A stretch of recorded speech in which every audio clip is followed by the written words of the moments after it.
Well, hello everyone. It's Marcus and welcome to Chatting in My Jungle Room again. I am totally thrilled because I am speaking with an old friend of mine, Damien Leith. Damien, how are you? I am doing really well. Good to see you again. And I love the jungle room. It's looking fantastic. You know what? We were just saying before we started recording, the weather in Adelaide is actually exceptional and it's very much plants weather.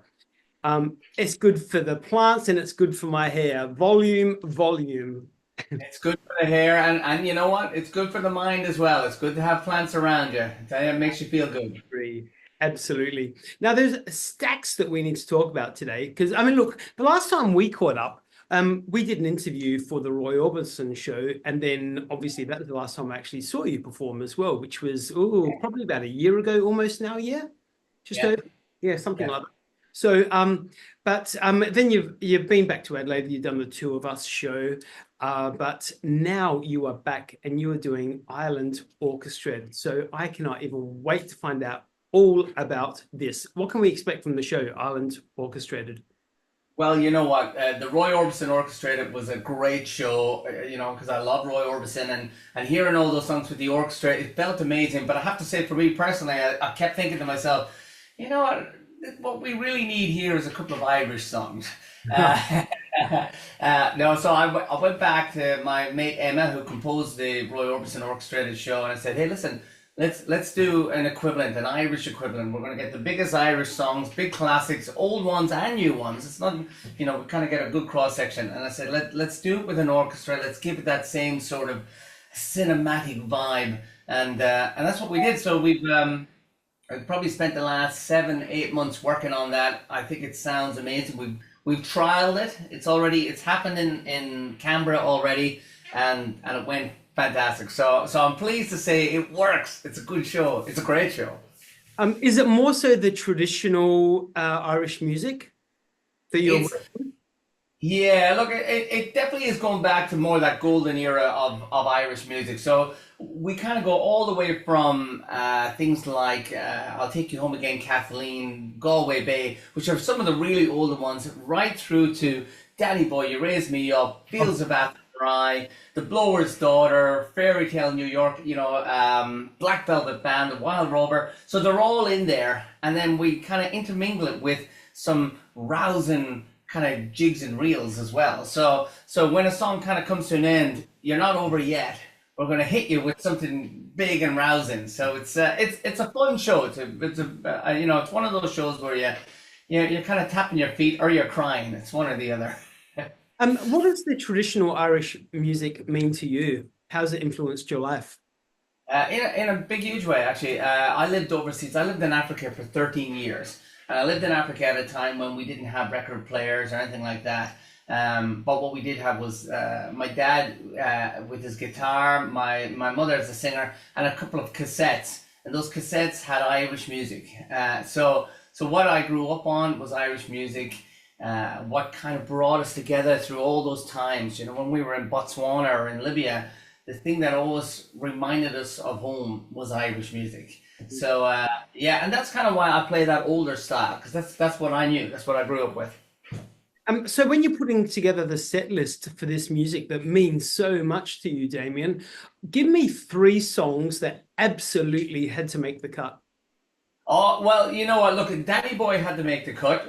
Everybody knows Danny Boy. Strangely enough, I always hated Danny Boy. I never liked Danny Boy until I arrived to Australia and I sung it for the first time. And then it kind of, it started to mean something to me. I started to understand what a beautiful song it was.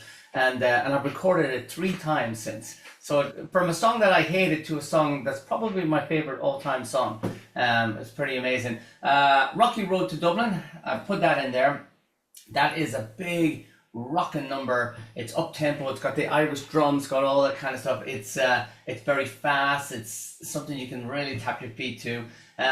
We wanted to we have a medley in this show, so I'm going to take a liberty here and not name one more song, but name a few in the one.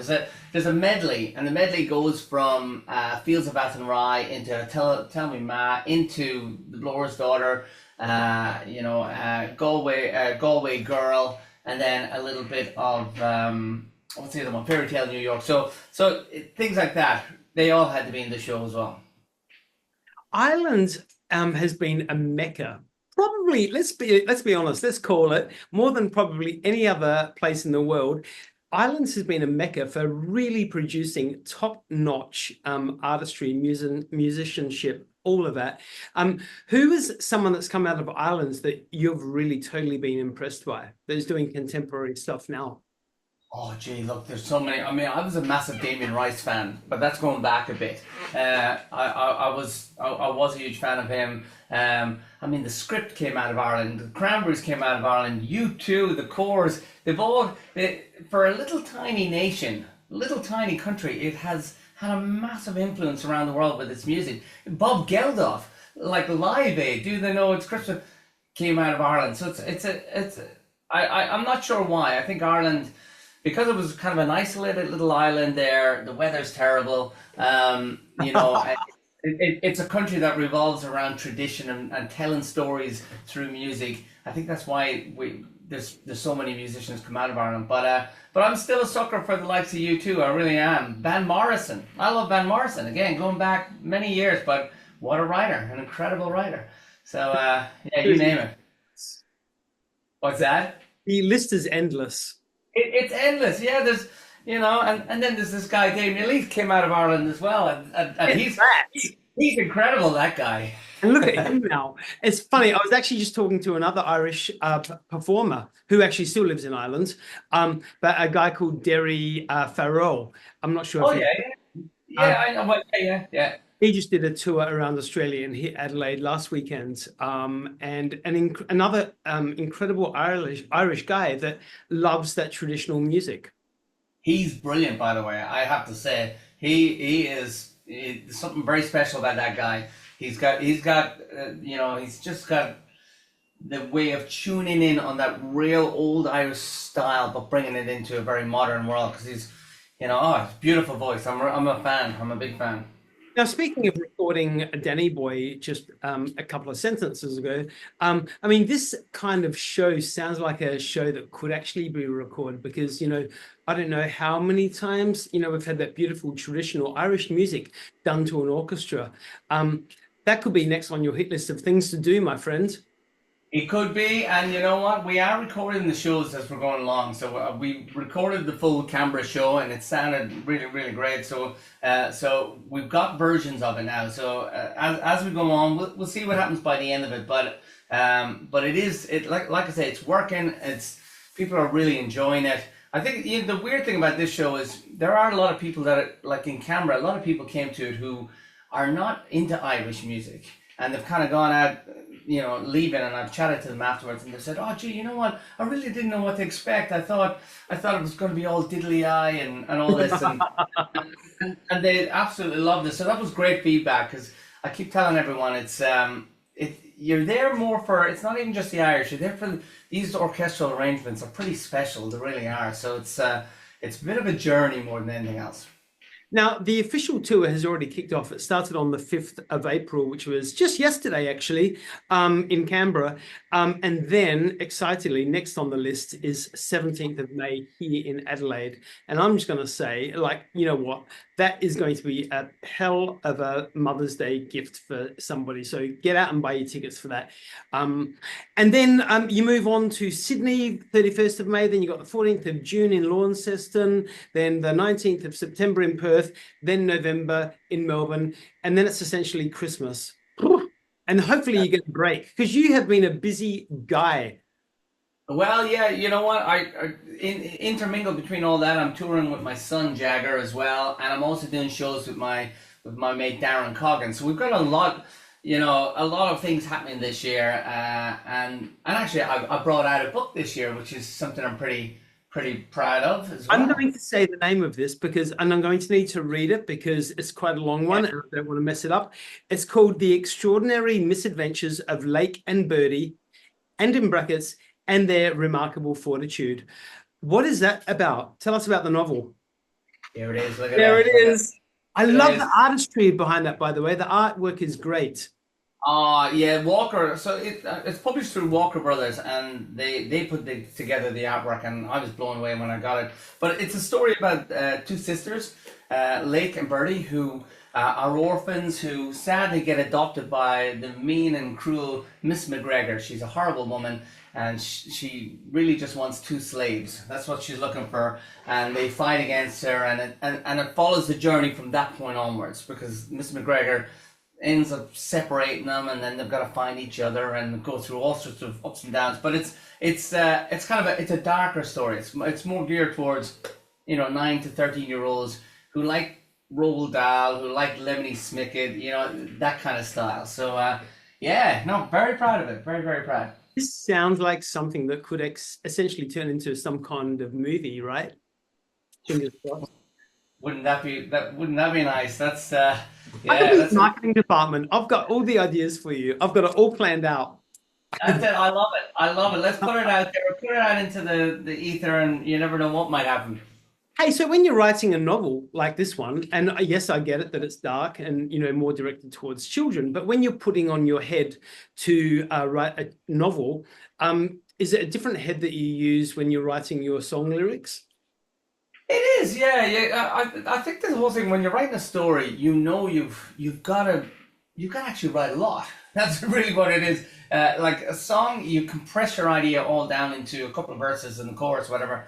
But with the book, you've got space, and I actually find whenever I'm writing like stories, I start learning things about the characters. Because I'm writing and I'm going, oh yeah, that's kind of cool. Okay, I like that Birdy's this way. Maybe I'll do a bit more of that. And then before you know it, you've kind of developed this whole character, and you can do that because you got time, you got lots of space. I mean, it's not a massive book, but it could have been. You could just keep on writing. It could be, you just keep on going. But I love it, and I get lost in it. And I get lost in the story. It's actually my first love is writing. It always has been. What's the reception been like for the book so far? We've had a massive, brilliant reviews. We're getting reviews in from all over the place. The reviews have been great. It's all over the country. It's in New Zealand now as well, which is great. So it's spreading, which is great. It's been a surprise, to be honest. I didn't know what to expect when it came out. You hope it's going to go well, but yeah, the reaction's been brilliant. And well deserved as well. Because you know what? I talk to a lot of people, and a lot of people know you, and a lot of people say Damien Leith is one of the most humble, nicest guys you could ever want to meet. And you know what? I mean, I know that now. Of course, we've been around too long. But everyone just says, what a beautiful, humble guy you are. You just get out there and do your thing. And so I'm just going to give you a bit of a compliment right now. Well, thank you very much. Won't be able to get out of the room now, Yeah, you're going to need a bigger ring light, mister. Look at that. Isn't that a disaster? It was just the minute we started recording, I see this thing in the background. And okay. It's the old school one. It's the original ring light. Hey, can I just tell you, it works really well. That monstrosity is actually pretty good. We need it at our age. Your age, my age. You've still got plenty of time. Now, this is not all that you've jammed into your year this year, because just over a year ago, you lost your darling father, and you've become an ambassador for Parkinsons Australia. I mean, this is a no-brainer, but I'm going to ask you the question: what does taking on that ambassadorship mean to you? Oh, look, it means the world to me, really and truly. My dad, he was diagnosed with Parkinson's only 6 years ago. And it's, whenever you hear Parkinson's, everybody says, oh, you're going to last a long, long time. And you hear all these stories of different people who have Parkinson's for 20 and 25 years. But what we discovered really fast was it's a really complex illness. And it affects everybody in a different way. And my poor dad, sadly, he just got annihilated with this thing. It just came on so fast in every possible way, and broke our hearts, of course. And we miss him every day. And one of the main things that I kind of took out of the whole time was just the fact that we were constantly jumping online. We were constantly looking at any sort of therapy, any sort of treatment, anything that we thought might actually help. And we kept getting the wrong information. We kept getting, led down the wrong path. And that's when I got in touch with Parkinsons Australia. Their website's brilliant. I like what they do. It's honest and it's direct. And I think for people who are going through that sort of time in their life, that's what they need. They don't want a whole bunch of false information and stuff. They just need up-to-date, accurate stuff. So that's why I'm part of it. And wherever I can, I'll spread the word and hopefully assist anyone else who's going through it. Okay, I'm going to ask you a really personal question now. But like, obviously, when you're going through more of a darker period of your life or more of a difficult period or the hurdles and all that, how do you find your peace and tranquility during these times? Is it through the music or writing? For me, you know what, the way I try and separate myself from everything, writing definitely really helps. Story writing, probably more so than songwriting, because like I say, I get lost in that. But I have to go running. I run, and that's probably the only time I ever feel like my brain just switches off for a while. And I need that. I need to be out there and just allow the brain to not stress or not to worry for a while. And then, yeah, I'll come back and, you know, and then the worries start creeping back in again, or the whatever it might be that's stressful. But things like that are really important to me, and moreover than anything else, family. You know, like it's a cliche, but having your family close to you and being able to talk to them makes the world a difference. Communication gets you through, doesn't it? Friends, family, all of that. Yeah, 100%. You know, and that's why, you know, you always hear those things: turn to someone, talk to someone, all that sort of stuff. But those sayings are out there for a reason. You know, they are, because that's what you should do during any difficult time. Damien, it is always such a freaking pleasure chatting to you. Like literally, we could just bang on about just general stuff forever, because you know that's what we can do. But obviously, what we need to do is obviously really push this Island Orchestrated tour. Everyone, please get along, because Damien is just such a amazing talent. I love watching him perform. I've seen him many times now. Island Orchestrated. It has already started in Canberra, but next up is, like I said, 17th of May, right here in Adelaide. So go and get your Mother's Day present tomorrow. Get online and grab it. I'll put it in the post above. But then hitting Sydney, Launceston, Perth, and then wrapping up in Melbourne at the Hammer Hall on the 1st of November. Get along, everybody. And then while you're out, buy a book called The Extraordinary Misadventures of Lake and Birdy and Their Remarkable Fortitude. That's right. And whoever gets the most tickets to the show gets to keep my ring light. I'm getting online right now, Damien. You prove to me how many tickets you've got, and you get that ring light. Woo, woo, woo, woo. I love it. Damien, you're an absolute legend. I wish you all the best for an incredible successful tour and a continuing success of the novel. And I cannot wait to catch up with you on the 17th of May right here in Adelaide. Good on you. Thanks a million. I will see you very soon. Thanks, my friend.